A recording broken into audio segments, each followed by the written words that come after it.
I'm 81 years old, and I've started giving things away. Not because I'm generous, because I finally see how much of it I never needed. When you get to my age, you look around your house and it feels less like a home and more like a storage unit for a life you barely remember living. Shelves full of things that once felt important, drawers that won't close, closets heavy with suits that haven't seen daylight in 20 years. And I sit here some mornings and think, what was all that for? People ask retirees what they regret. They expect stories about bad investments or risky business deals, but most of us don't talk about the real waste. The money we spent trying to feel secure, important, impressive. I was 28 when I bought my first new car. It wasn't because I needed it. The old one ran fine, but I had just been promoted at the bank, and everyone else in the parking lot had something shiny. I remember the smell of that new leather, the way I drove it home slowly, almost ceremoniously, like I had earned my place in the world. My wife stood in the driveway holding our 2-year-old. She smiled politely. She asked how much it cost. I told her not to worry. I said, it's an investment. That was the first lie I told myself.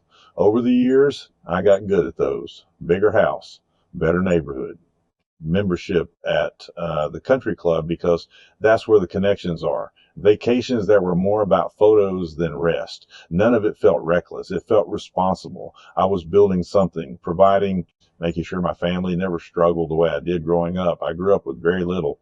My father worked 2 jobs and still came home tired and short-tempered. My mother patched clothes until the fabric gave up. I remember promising myself I'd never live like that, and I kept that promise. But I didn't realize I was breaking another one. When my son was 7, he had a school play. I had a client dinner that same night, a big one, important people. I told him I'd try to make it. I didn't. He didn't cry. He just said, it's okay, Dad.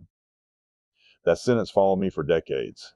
It's strange how money has a way of convincing you that you're doing the right thing. You feel productive, useful, admired.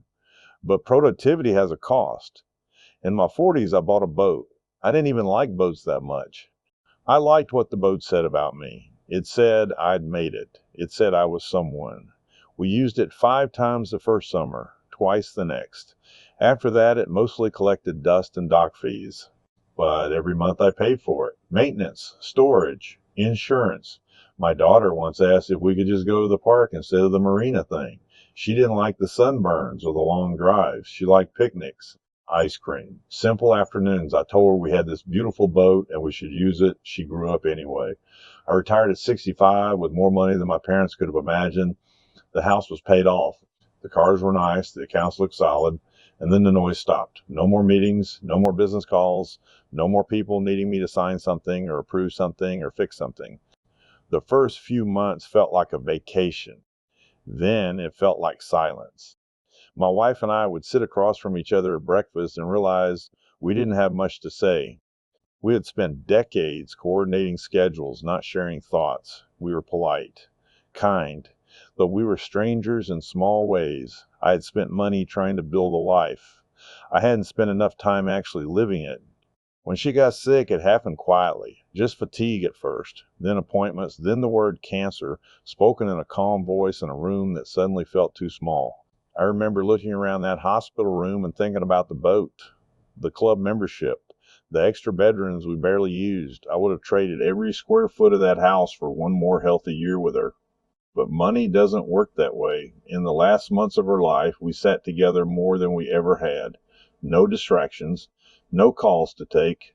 She once looked at me and said, "You are always working so hard." It wasn't an accusation. It was an observation. And I didn't know how to answer. After she passed, the house felt enormous. Every room echoed. I walked past closets full of things and felt tired just looking at them. All that money, all those purchases. And what I missed most was a hand on mine. People talk about wasted money like it's about bad deals or scams. For me, it was the constant upgrading, the endless chase for better. Bigger television, nicer watch, more impressive address. I told myself it was for the family.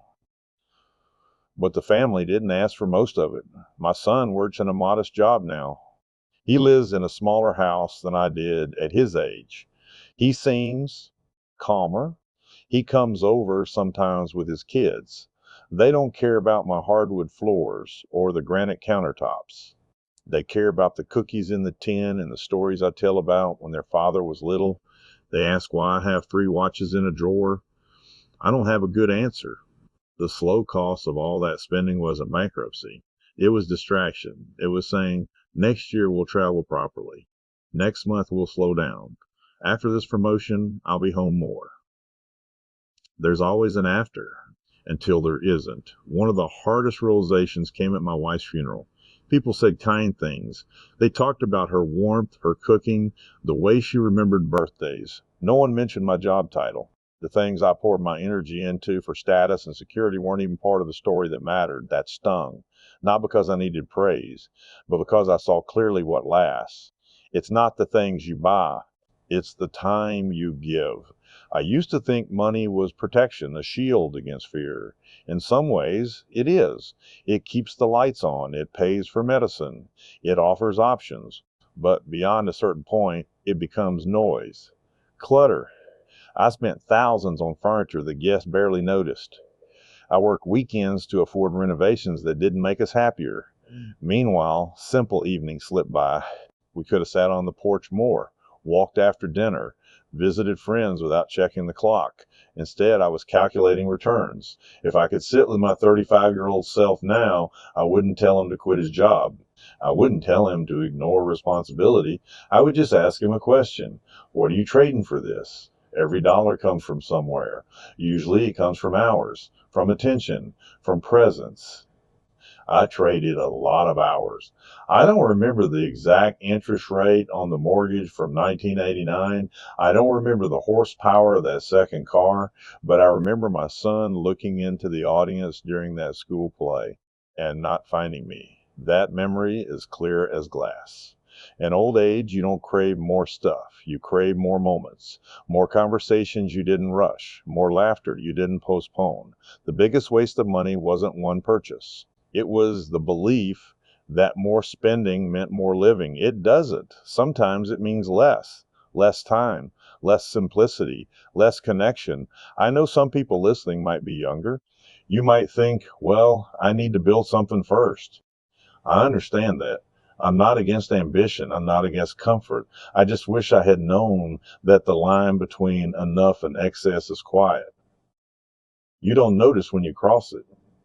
One day you're providing, the next you're just accumulating. And accumulation has weight. I feel it now when I open drawers filled with objects no one will want after I'm gone. My children will have to sort through them, decide what to keep, what to donate.